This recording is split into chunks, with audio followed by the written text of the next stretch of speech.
రాష్ట్ర ప్రభుత్వం ఒక మంచి ఆశయంతో ఉచిత ఇసుక పాలసీ విధానాన్ని అమలు చేస్తున్న దృష్ట్యా వాటిని ప్రజల్లోకి సమర్థవంతంగా తీసుకుని వెళ్లే బాధ్యత అధికారులపై ఉందని రాష్ట్ర ఎక్సైజ్ మైన్ శాఖ మంత్రి కొల్లు రవీంద్ర పేర్కొన్నారు. ఈ సందర్భంగా మంత్రి కొల్లు రవీంద్ర మాట్లాడుతూ రాష్ట్ర వ్యాప్తంగా 47 లక్షల మెట్రిక్ టన్నుల స్టాక్ పాయింట్ వద్ద 71 లక్షల మెట్రిక్ టన్నుల డిసల్టేషన్ పాయింట్ ఉచిత ఇసుక అందుబాటులో ఉంచడం జరిగిందన్నారు. ఈ సమావేశంలో SPG Narasimha Kishore, incharge JC TRO G Narasimhulu, శాసనసభ్యులు Gorantla Butche Chowdary, Battula Balaramakrishna, Adireddy Vasu, Muppidi Venkateswararao, sub collector Ashutosh Srivastava, RTO KL Jyothi, RV Ramana Naik, irrigation C Pullarao, SC Srinivasarao, mines AD Subrahmanyam, DLS committee సభ్యులు తదితరులు పాల్గొన్నారు. ఎందుకంటే ఇది స్ట్రీమ్లైన్ అవుతున్నప్పుడు కానీ 1 month అయినా కొద్దిగా గ్యాప్స్ ఉన్నాయి, కొద్దిగా కోఆర్డినేషన్ కనబడుతుంది, కోఆర్డినేషన్ లోపల కనబడుతుంది. ఖచ్చితంగా ఇంటి బస్సులు జరగడానికి వీలేదు. అవసరమైతే 10-15 రోజులకు ఒకసారి అయినా మళ్ళీ నేను కూడా వచ్చి మీతో ఒకసారి కూర్చోవడం జరుగుతుంది. ఇది ఇమీడియట్గా మనం అనుకున్నాను కూడా, మరి కలెక్టర్ గారు చెప్పినట్టుగా అవన్నీ కూడా ఇమీడియట్గా జరగాలి. మరి ఇవాళ ఈ మీటింగ్కి ఇచ్చేసినటువంటి పెద్దలు, ముఖ్యంగా చాలా చిన్న చిన్న లోపాలే. ఇక్కడ శాండ్ అయితే అవైలబుల్ ఉంది, కానీ తీయడానికి కొన్ని ఇబ్బందులు ఉన్నాయి. అంటే కోఆర్డినేషన్ లోపల కాబట్టి ఖచ్చితంగా ఇవాళ ఇవన్నీ కానీ కరెక్ట్గా చేసుకోగలిగితే గౌరవ ముఖ్యమంత్రి గారి యొక్క ఆలోచన ఎట్టి పరిస్థితుల్లో సామాన్యుడికి అందుబాటులో శాండ్ అందించాలన్నది. దానికోసమే ప్రభుత్వం ఉచితంగా ప్రకటించడం జరిగింది. 2016లో కూడా ఉచితంగా అనౌన్స్ చేసాం, అందించడం జరిగింది. తర్వాత వచ్చినటువంటి గవర్నమెంట్లో ఏ రకంగా జరిగిందో మనం చూసాం. ఇవాళ దాని మీద కూడా ఎంక్వైరీస్ జరుగుతున్నాయి. అది సిబిసిఐ కూడా దాని మీద ఎంక్వైరీస్, విజిలెన్స్ అన్ని కూడా పక్కన జరుగుతూ ఉన్నాయి. ఇప్పుడు ఎట్టి పరిస్థితుల్లో ఫ్రీ శాండ్ అందించాలి. ఎవరైతే కన్స్యూమర్ ఉంటారో వారే డైరెక్ట్గా వచ్చి స్టాక్ పాయింట్ నుంచి కానీ రీచింగ్ నుంచి కానీ స్వయంగా తీసుకెళ్ళాలన్నది లక్ష్యం పెట్టుకుని ఎక్కడ ఒక పైసా కూడా తీసుకునేది. దానికోసం ఒక మెకానిజం క్రియేట్ చేయాలని చెప్పి ఆ మెకానిజంని July 8 నుంచి మనం తీసుకున్నాం. ఆ July 8 నుంచి ఆ మెకానిజంలో ఆ రీచ్లో వాళ్ళే నోట్ చేసుకుంటారు, దానికి అంత వాళ్ళు పే చేసుకుంటారు. అలాగే అక్కడ గ్రామంలో రోడ్ సైన్ చేసుకోవడానికి సేంద్రీయ ఉంటుంది కాబట్టి ఆ సేంద్రీయ ఛార్జెస్ వాళ్ళే కట్టుకుంటారు. ఇంకా ట్రాన్స్పోర్ట్ కూడా వాళ్ళే స్వయంగా వెహికల్ తెచ్చుకుని తీసుకెళ్ళాలని చెప్పి లక్ష్యంగా పెట్టాం. క్రీడల ద్వారా రాజమహేంద్రవరం కీర్తిని జాతీయ స్థాయికి తీసుకువెళ్లాలని ఆంధ్రప్రదేశ్ రాష్ట్ర పర్యాటక, సాంస్కృతిక, సినిమాటోగ్రఫీ శాఖ మంత్రి కందుల దుర్గేష్ అన్నారు. శనివారం రాజమహేంద్రవరం ఎస్పీ కార్యాలయం ప్రాంగణంలోని క్రికెట్ గ్రౌండ్స్ లో Bajaj gladiators corporate league cricket tournament నిర్వాహకులు బాలాజీ, జయ కిషన్, సతీష్, ప్రభాకర్, అయ్యప్ప ఆధ్వర్యంలో Rajahmundry corporate league cricket tournament ను ప్రారంభించారు. ఈ సందర్భంగా ఆయన మాట్లాడుతూ క్రీడలు మానసిక ఉల్లాసం, క్రమశిక్షణ, స్పోర్ట్స్ మ్యాన్ స్పిరిట్, శారీరక, మానసిక ఆనందాన్ని ఇస్తాయన్నారు. ఈ కార్యక్రమంలో అడిషనల్ ఎస్పీ రాజశేఖర్ రాజు, ఏఆర్డీ ఎస్పీ చెంచురెడ్డి, టోర్నమెంట్ నిర్వాహకులు బాలాజీ, జయకిషన్, సతీష్, ప్రభాకర్, అయ్యప్ప తదితరులు పాల్గొన్నారు.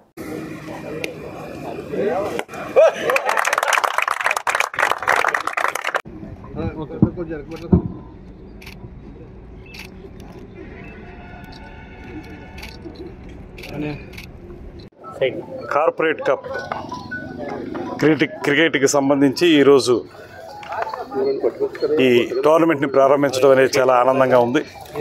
ఈ కార్యక్రమంలో పాల్పంచుకుంటున్నటువంటి రాజశేఖర్ రాజు గారు, చెంచురెడ్డి గారు, వారిద్దరికీ కూడా అభినందనలు తెలియజేస్తూ, ముఖ్యంగా యువత పెడదారిని పడుతుందనేటువంటి సందర్భంలో ఒక నిర్మాణాత్మకమైనటువంటి కార్యక్రమాల్లో పాల్గొనాలి, క్రమశిక్షణాయుతమైనటువంటి జీవితాన్ని గడపాలనేటువంటి మాటని మనం విన్నప్పటికీ కూడా ఆచరణలో పెట్టడం అనేది చాలా తక్కువగా జరుగుతుంది. ఇవాళ బాలాజీ కానీ అతని సహచర మిత్రులు కానీ అందరూ కలిసి ఈ క్రికెట్ టోర్నమెంట్ని ఏర్పాటు చేయటం, ఖచ్చితంగా ఇది యువతలో క్రమశిక్షణ తీసుకురావడానికి, మానసిక ఉల్లాసాన్ని కలిగించడానికి, శారీరక ఆరోగ్యానికి ఎంతగానో ఉపయోగపడుతుందని నమ్ముతున్నాను. మంచి టోర్నమెంట్ పెట్టినందుకు ప్రత్యేకంగా అభినందిస్తూ, అది కూడా కాకుండా ఎవరైతే కార్పొరేట్ సెక్టార్లో ఉన్నారో, ఎవరైతే గవర్నమెంట్ సెక్టార్లో ఉన్నారో వారందరినీ కూడా ఇన్వాల్వ్ చేసి ఈ టోర్నమెంట్ రన్ చేయటం, వారికి ఖాళీ సమయాల్లో ఈ టోర్నమెంట్లో పాల్గొనటం, రాజమహేంద్రవరం స్థానిక రాజమండ్రి ప్రెస్ క్లబ్ లో పాత్రికేయుల సమావేశాన్ని ఇండియన్ క్రిస్టియన్ ఫెడరేషన్ జాతీయ అధ్యక్షులు జార్జ్ శ్రీమంతులు దళితులు మత స్వేచ్ఛ కోల్పోయిన రోజును బ్లాక్ గా నిరసిస్తున్నామని పేర్కొన్నారు. 2014లో మరలా నారా చంద్రబాబు నాయుడు సీఎం గా అసెంబ్లీ తీర్మానం చేసి మరలా కేంద్రానికి పంపారు. అయినా ఫలితం శూన్యం. 2019లో సీఎం గా వైఎస్ జగన్మోహన్ రెడ్డి అసెంబ్లీ తీర్మానం చేసి కేంద్రానికి పంపారు. అయినా ఫలితం శూన్యం. 2023లో జస్టిస్ బాలకృష్ణ కమిషన్ కేంద్ర ప్రభుత్వం వేసింది. ఈ కార్యక్రమంలో ICF secretary K Rakesh Babu, ICF treasurer J Madhuravani, ICS chief advisor K Salman Raju, reverend GD Nelson Babu, P Sunil తదితరులు పాల్గొన్నారు. భారతదేశంలో షెడ్యూల్డ్ కులాలు రిజర్వేషన్ నిమిత్తమై జరిగినటువంటి తీవ్రమైన అన్యాయానికి ముందుంచాం. ఈ కార్యక్రమానికి అధ్యక్షులుగా శ్రీతులు వాసు గారు, శ్రీమంతుల జార్జ్ గారు రాష్ట్ర అధ్యక్షులుగా ఉన్నారు. గతంలో మరి వారు ఇలాంటి సిమిలర్ ఐడియాలజీ ఉన్నటువంటి సంస్థలో చాలా తీవ్రంగా నేషనల్ లెవెల్లో కృషి చేశారు. మన రాష్ట్రంలో ఇంచుమించు అన్ని జిల్లాలను తిరిగి కమిటీలు నిర్మాణం చేసి మరి ఈ ఉద్యమాన్ని ముందుకు తీసుకునే వ్యక్తి ఇప్పుడు శ్రీమంతుల జార్జ్ గారు. వారు మరి ఈ సభను ఉద్దేశించి ఈ యొక్క మన పాత్రికేయ సదస్సును ఉద్దేశించి వారు మాట్లాడతారు. అలాగే దీంట్లో పాల్గొన్న వారు మీకు మరి చిరపరిచయమే శ్రీతులు మరి కదండి సాల్మన్ రాజు గారు, అలాగే పోతురాజు సురేష్ గారు, అలాగే నేను నెల్సన్ బాబు వచ్చున్నాను. ఇప్పుడు మరి శ్రీమంతుల జార్జ్ గారు మాట్లాడవలసిందిగా. గాజువాక లయన్స్ క్లబ్ మరియు ఆల్ విశాఖ చెస్ అసోసియేషన్ సంయుక్తంగా నిర్వహించిన అండర్ 13 వయసు వాళ్ళకి ఓపెన్ మరియు గర్ల్స్ కేటగిరీలో డిస్ట్రిక్ట్ చెస్ టోర్నమెంట్ తేదీ 10/8/2024 శనివారం ఉదయం 8:30 సాయంత్రం 5 గంటల వరకు గాజువాక లయన్స్ క్లబ్ నందు నిర్వహించబడింది. ఈ పోటీలలో సుమారు 200 మంది పిల్లలు పాల్గొన్నారు. ఈ కార్యక్రమంలో club president lion Satyala Koteswararao, secretary Palisetti Lakshman, కోశాధికారి బలివాడ సత్యరావు, బోయిన బాబురావు, బోగవిల్లి రఘు పాల్గొన్నారు. Chess association president Rongala Baburao, secretary Manikanta, treasurer Umamaheswararao పాల్గొన్నారు. విశిష్ట అతిథిగా పాలపర్తి సత్యానందం విచ్చేసి ఉదయం జ్యోతి ప్రజ్వలన చేసి పోటీలను ప్రారంభించారు. అనేక కార్యక్రమాలు చేయటం జరుగుతుంది. బ్లడ్ డొనేషన్ క్యాంపస్ కానీ, పిల్లలు కాంపిటీషన్స్ కానీ, చిత్రలేఖన పోటీలు కూడా చేయడం జరుగుతుంది. అలాగే ఆర్టిఫిషియల్ లిమ్స్ కూడా క్యాంపులు జరిగింది. అలాగే ఎన్నో వైద్య శిబిరాలు కార్యక్రమాలు ఎన్నో రకాలైన చేయటం జరుగుతుంది. ప్రతి మా లయన్స్ క్లబ్ సపోర్ట్ చేస్తున్నారు కూడా. అందరూ కూడా ఫండ్స్ కానీ దేని కానీ ఇచ్చి మా లయన్స్లో సుమారు 80 మంది మేము మెంబర్స్ ఉన్నాం. దాన్ని ఈ బిల్డింగ్ కట్టుకుని అనేక సేవా కార్యక్రమాలకి మేము వినియోగిస్తున్నాం. అలాగే చెస్ కాంపిటీషన్స్ అసోసియేషన్ కూడా మా దగ్గరికి కన్సల్ట్ చేయడానికి వచ్చి మా ప్రెసిడెంట్ గారు కోటేశ్వరరావు గారి ద్వారా కానీ మేము ఈ ఏసీ కానీ 2 హాళ్ళు కూడా వాళ్ళకి ఇవ్వటం, పొద్దున వాళ్ళు చక్కగా ఎంతో క్రమబద్ధంగా నిర్వహించారు. ఇది ఎంతో జయప్రదంగా చేశారు వాళ్ళు. ఇలాంటి కార్యక్రమాలు ముందు ముందు కూడా వారి ఆధ్వర్యంలో ఎన్నో చేయాలని మేము కూడా మా అసోసియేషన్ అనుకుంటున్నాం, లయన్స్ క్లబ్ వారు. అలాగే శేషప్రసాద్ గారు కానీ, మా ట్రెజరర్ గారు కానీ,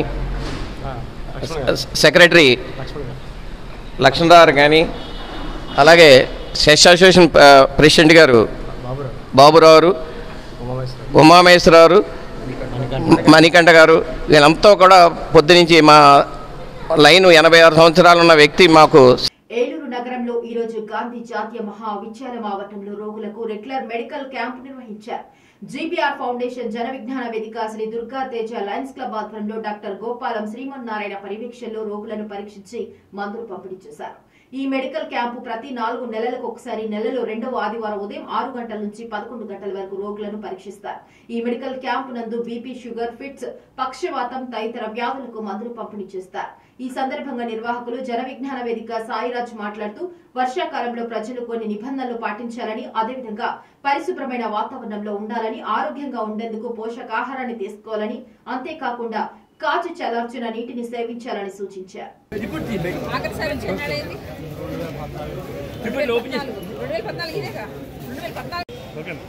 నమస్కారం అండి. ఈరోజు ఏలూరులో స్థానిక గాంధీ మహావిద్యాలయ స్కూల్లో డాక్టర్ గోపాలం శివనారాయణ డాక్టర్ గారి ఆధ్వర్యంలో ఫిట్స్, పెరాలసిస్, అలాగే బీపీ మరియు షుగర్కి సంబంధించినటువంటి రోగులకు వైద్య శిబిరాన్ని ఏర్పాటు చేయడం జరిగింది. ఇప్పుడు ఈ సమయానికి 9 గంటలు అయ్యేటప్పటికల్లా ఇప్పటి వరకు 380 మంది పేషెంట్లు ఇక్కడ హాజరయ్యారు. ఇంకో 200 మంది రావాల్సి ఉన్నారు. సో ఈ కార్యక్రమం ద్వారా డాక్టర్ గారు కొన్ని విషయాలు తెలియజేశారు. మనకి మందులు రెగ్యులర్గా వాడాలని, టైం ప్రకారం వేసుకోవాలని, టైం ప్రకారం నిద్రపోవాలని, అలాగే వాతావరణంలో వచ్చినటువంటి మార్పులు, వర్షాకాల ప్రభావం వల్ల దగ్గు, జలుబు ఇలాంటివి కూడా వస్తున్నాయని, వాటికి సంబంధించి జాగ్రత్తలు పాటించాలని, వేడి నీళ్లు తాగటం, జలుబు ఇవన్నీ ప్రారంభంలో వచ్చినప్పుడే జాగ్రత్తలు తీసుకోవటం చేయాలని చెప్పి సూచించడం జరిగింది. మంచి ఆహారం తీసుకోవాలి అన్నారు. ఈ రోజున ఇక్కడ ఈ క్యాంపులో 22 మంది వాలంటీర్లు పనిచేస్తూ ఉన్నారు.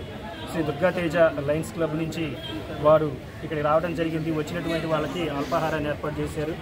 అలాగే జన విజ్ఞాన వేదిక తరపు నుంచి 12 మంది వాలంటీర్లు రావడం జరిగింది. గత 17 సంవత్సరాల నుంచి ఏలూరు పట్టణంలో పేద ప్రజలకు వైద్య సేవలు అందిస్తున్నారు. బీపీ, షుగరు, ఫిట్స్, పెరాలసిస్ సంబంధించినటువంటి పేద ప్రజలకి వారి వద్దకే వచ్చి సేవా కార్యక్రమాలు నిర్వహించడం ఉదాహరణ. ఇందులో 13 సంవత్సరాల నుంచి దుర్గాతేజ లయన్స్ క్లబ్ కూడా మమేకం అవటం, చిన్న సహాయం మేము చేయాలనేటువంటి ఈ కార్యక్రమంలో మమ్మల్ని భాగస్వాములు చేసినందుకు డాక్టర్ గారికి ధన్యవాదాలు తెలియజేస్తున్నాం. ఈ కార్యక్రమం ద్వారా ఎంతోమంది పేద ప్రజలు లబ్ధి పొందుతున్నారు.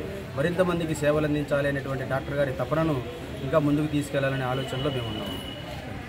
తూర్పు గోదావరి జిల్లా రాజానగరం మండలం నరేంద్రపురం గ్రామంలో ప్రగాఢ రాంబాబు ఆధ్వర్యంలో గ్రామ పెద్దలు అందరూ కలిసి ప్రధాన అర్చకులచే శివాలయంలో గణపతి పూజ, పలు ప్రత్యేకమైన పూజలు చేయించి మంచినీరు చెరువు గట్టుపై 27 రకాల మొక్కలు నాటడం జరిగింది. ఈ కార్యక్రమంలో పాల్గొన్న దేవలఖ రాము, ప్రగాఢ బూరయ్య, గొల్లకోట వెంకటేశ్వర, గ్రామ సర్పంచ్ తంగేల ముసలయ్య, పంపన శ్రీను, ప్రగాఢ త్రిమూర్తులు, ప్రగాఢ దుర్గయ్య, సిద్దిరెడ్డి, వీర వెంకట, మాస్టర్ శ్రీనివాస్, మాస్టర్ అరవ పద్మారావు, ప్రగాఢ మల్లయ్య తదితరులు కుటుంబ సమేతంగా పాల్గొని మొక్కలను నాటారు. పార్వతీ పరమేశ్వరులకు జై, లక్ష్మీ నారాయణకు జై, శ్రీ వల్లీదేవసేన సుబ్రహ్మణ్యేశ్వర స్వామి వారికి జై. దేవతల యొక్క అనుగ్రహములు అనుసరించి పురాణములు, వేదములు, ధర్మశాస్త్రములు, మంత్రాలు, వృక్షములు, మానవ యొక్క జన్మ ఇవంతా కూడా అవినాభావ సంబంధం. ఎలాగంటే ఈ యొక్క నక్షత్రాలన్నీ అనేటువంటివన్నీ కూడా ఈశ్వరుడు మామగారు అయినటువంటి దక్ష ప్రజాపతి యొక్క కుమార్తెలు. అందులో ఒక తల్లి దాక్షాయణి మాత పరమేశ్వరుని వివాహం చేసుకుంటుంది, దక్ష ప్రజాపతి కూతురు. మిగతా 27 నక్షత్రాలు కూడా ఆ యొక్క చంద్రుని వివాహం ఆడతాయి. అలాగేమిటంటే ఈ నక్షత్రాలు అనేటువంటివి మన జన్మ నక్షత్రాలు. ఈ జన్మ నక్షత్రాలను యొక్క అనుసరించి కొన్ని మహావృక్షాలు ఉంటాయి. ఈ వృక్షాల్లో దేవతా వృక్షాలు, ఔషధ వృక్షాలు, మన యొక్క శరీరంలో ఉండేటువంటి రోగ రుగ్మతలను తొలగించేటువంటి చెట్లు, అలాగే దేవతా వృక్షాలు, అనేకమైన వృక్షాలు ఉంటాయి. అందులో ఈరోజు మనం ప్రత్యేకంగా ఈరోజు ఆదివారం సప్తమి అంటే చాలా మంచి రోజు. సప్తమి ఆదివారం రావడం ఎప్పుడో కానీ జరగదు. అందులో శ్రావణ మాసం ఈ సప్తమి ఆదివారం రోజున మన జన్మ నక్షత్రాలకు సంబంధించి ఈ నక్షత్రాలకు సంబంధించినటువంటి చెట్లు నాటడం అనే కార్యక్రమాన్ని నక్షత్ర వృక్ష దర్శనము అని చెప్పడం జరిగింది. ఈ నక్షత్రాల ద్వారా ఈ చెట్లు మనం దర్శనం చేసుకోవడం వలన, చెట్లు నాటడం వలన, ఈ చెట్లు దర్శనం చేయడం వలన, పూజించడం వలన సకల పుణ్యములు ప్రాప్తమవుటయే కాకుండా సమస్త కార్యములు ఏలూరు నగరంలోని ఎంపీ కార్యాలయంలో ఈరోజు జిల్లాలోని పొగాకు రైతులు, ఏలూరు పార్లమెంట్ సభ్యులు పుట్టా మహేష్ కుమార్ యాదవ్ను ఘనంగా సన్మానించారు. ఇటీవల ఎంపీ పార్లమెంటు సమావేశంలో పొగాకు రైతులకు మేలు చేకూరేలా పొగాకు రైతుల సమస్యల పట్ల కేంద్ర మంత్రులతో మాట్లాడి పొగాకు రైతులకు మేలు చేసిన సందర్భంగా పొగాకు రైతులంతా ఈ సన్మానంలో పాల్గొన్నారు. ఈ సందర్భంగా ఎంపీ పుట్టా మహేష్ కుమార్ యాదవ్ మాట్లాడుతూ ఎన్నికల సమయంలో తాను ఏ విధంగా రైతులకు హామీ ఇచ్చానో ఆ హామీ మేరకు రైతులకు మేలు చేకూరే ఏ పనినైనా చేస్తానని హామీ ఇచ్చారు. లాస్ట్ టైం పార్లమెంట్ సెషన్ జరిగినప్పుడు మనం రిప్రజెంటేషన్ వేయడం జరిగింది. ఆ రిప్రజెంటేషన్ ప్రకారమే వాళ్ళకి న్యాయం చేయడానికి ఆ రోజు మాట్లాడాము. ఆ రోజు కమిషనర్ గారు కూడా అదే రకంగా, సెక్రటరీ గారు అదే రకంగా పాజిటివ్ గా స్పందించారు. తొందరగా ఇమీడియట్ గా గజెట్ నోటిఫికేషన్ కూడా ఇవ్వడం జరిగింది. ఆ గజెట్ నోటిఫికేషన్ కూడా అన్ని వచ్చేసినాయి మనకి.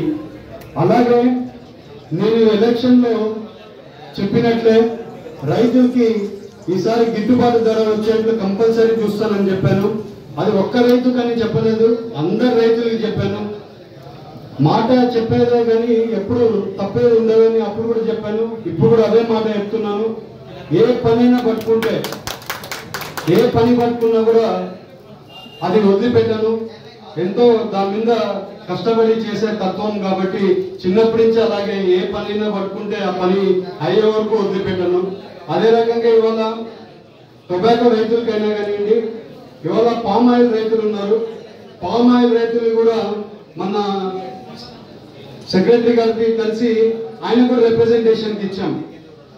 పామ్ ఆయిల్ రైతులకి కూడా రేట్ రావడానికి ఏమని చెప్పామంటే ఇంపోర్ట్ డ్యూటీ వేయడం లేదు, ఫారిన్ ఇంపోర్ట్ డ్యూటీ వేయడం లేదు. దానివల్ల రేట్ తక్కువ వస్తుంది ఎవరికి, పామ్ ఆయిల్ రైతులకి. ఆయనకి ఒక ఐడియా చెప్పాను. తిరుపతి జిల్లా చంద్రగిరి నియోజకవర్గం పాకాల మండలం కావలివారిపల్లి గ్రామంలో గ్రామస్తులు కలిసి ఆదివారం పశువుల పండుగ అంగరంగ వైభవంగా నిర్వహించారు.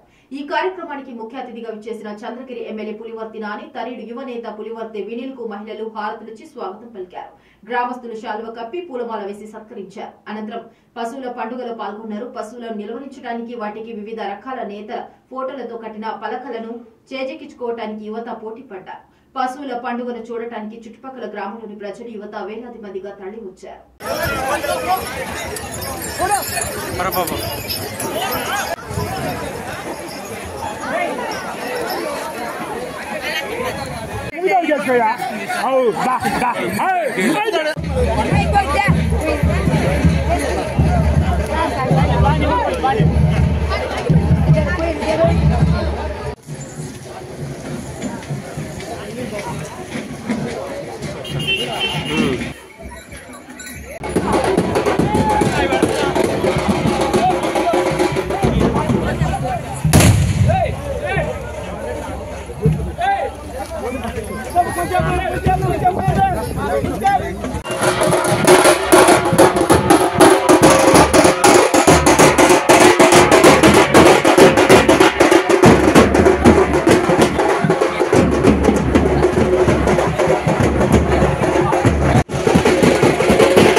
చంద్రగిరి నియోజకవర్గ పాకాల మండలం పాకాల పంచాయతీ రామకృష్ణ మందిరం వేదిక చెందిన సీనియర్ జర్నలిస్టు ఈ కామేశ్వర్ గుండెపోటుతో అకాల మరణం చెందారు. ఆదివారం పాకాల మీడియా మిత్రులు, సిపిఎం కేవీపీఎస్ నాయకులు కలిసి సీనియర్ జర్నలిస్టు ఈ కామేశ్వర్ చిత్రపటానికి పూలమాలలు వేసి నివాళులర్పించి సంతాపం తెలియజేశారు. ఈ సందర్భంగా సిపిఎం నాయకులు మధుసూదనరావు మాట్లాడుతూ ఆయన సిపిఎం పార్టీలో కొనసాగుతూ విలేకరిగా పనిచేస్తూ సమాజానికి ఎనలేని సేవలు అందించారని కొనియాడారు. ఈ కార్యక్రమంలో మీడియా మిత్రులు, సిపిఎం కేవీపీఎస్ పార్టీ నాయకులు పాల్గొన్నారు. మన మాజీ ప్రజాశక్తి విలేకరి, అదేవిధంగా సిపిఎం పార్టీ పాకాల మండల శాఖ సభ్యులు కామెడు కామేష్ గారు ఈ నెల 6వ తేదీ రాత్రి చనిపోవడం జరిగింది. అనారోగ్యంతో ఆయన మృతికి ఈరోజు సంతాప సూచకంగా నివాళులర్పిస్తున్నాము. ఆయన గత 10 ఏళ్ల నుంచి సిపిఎం పార్టీలోనూ అదేవిధంగా విలేకరి గాను, ప్రజాశక్తి విలేకరి గాను ఉండి అనేక సేవలు అందించారు. ఆయన లోటు లేనిది ఈరోజు తీర్చలేని పరిస్థితి. భవిష్యత్తులో కూడా ఆయన ఆశయాలను కూడా కొనసాగిస్తాం. అదేవిధంగా ఈ సమాజాన్ని మార్పు చేసేదానికి కృతజ్ఞ నిశ్చయంతో పనిచేస్తామనేసి ఈ సందర్భంగా మేము తెలియజేస్తున్నాం. ఏలూరు నగరంలోని 12వ డివిజన్లో ఉన్న వేరుశనగ ఫ్యాక్టరీ వద్ద శ్రీ శ్రీ గంగారమ్మ సంబర మహోత్సవాలలో భాగంగా ఈ రోజు గంగారమ్మ అమ్మవారికి స్నాన మహోత్సవాన్ని ప్రారంభించారు. ఈ కార్యక్రమానికి ముఖ్య అతిథులుగా ఏలూరు శాసనసభ్యులు బడేటి చంటి, ఏలూరు నియోజకవర్గం జనసేన పార్టీ ఇన్ఛార్జ్ రెడ్డి అప్పలనాయుడు హాజరయ్యారు. ముందుగా కమిటీ సభ్యులు వీరికి ఘన స్వాగతం పలికారు. చంటిరెడ్డి, అప్పలనాయుడు ఇరువురు అమ్మవారికి ప్రత్యేక పూజలు నిర్వహించారు. ఈ సందర్భంగా భక్తులు అత్యంత ప్రతిశక్తులతో అమ్మవారిని పూజిస్తున్నారు. ఈ అమ్మవారు కోరిన మొక్కు తీరుస్తారని నమ్మకం ఏర్పడిందని అన్నారు. ఈ కార్యక్రమంలో నాయకులు, భక్తులు తదితరులు పాల్గొన్నారు.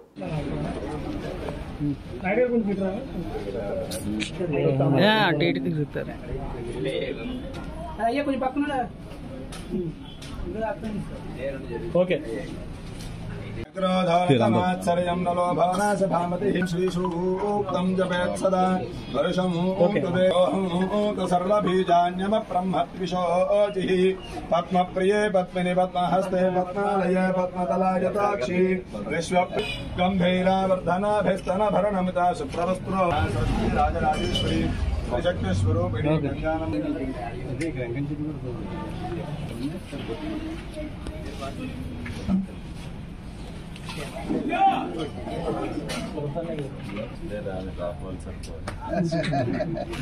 మణిపిరెడ్డిపల్లిలో నాటు బాంబుల కలకలం 26 నాటు బాంబులు స్వాధీనం. తిరుపతి జిల్లా చంద్రగిరి నియోజకవర్గం పాకాల మండలం మునిపిరెడ్డిపల్లిలో నాటు బాంబుల కలకలం. విద్యుత్ సబ్ స్టేషన్ పక్కన ఓ ఇంచులో 26 నాటు బాంబులు గుర్తించిన పోలీసులు నాటు బాంబులు స్వాధీనం చేసుకున్నారు. నిందితులు బాబు గజేంద్రను అదుపులోకి తీసుకున్నారు పోలీసులు. అడవి పందుల కోసం తయారు చేస్తున్నట్లు చెబుతున్నారు నిందితులు. అయితే పాకాల పోలీసులు కేసు నమోదు చేసి దర్యాప్తు చేస్తున్నారు.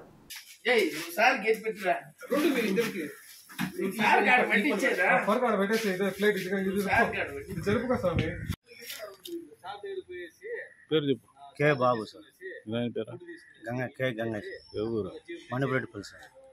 దేనికి తీసుకొచ్చినారు? అడుగు పందులు సార్. ఏం పని చేస్తారు? పందులు మేప. మీ పేరా? గజేంద్ర. మీ నాయన పేరా? వరదరాజు. ఏ ఊరు? మణిపురెడ్డిపల్లి సార్. దేనికి తీసుకొచ్చారా? అడుగు పందులు. మీరేం పని చేస్తారా? మేము పందులు మేప. పందులు మేపుతారా? ఎక్కడ? గేట్ కానీ. ఎన్ని ఉన్నాయి బాంబులు? బాంబులు ఏడవి?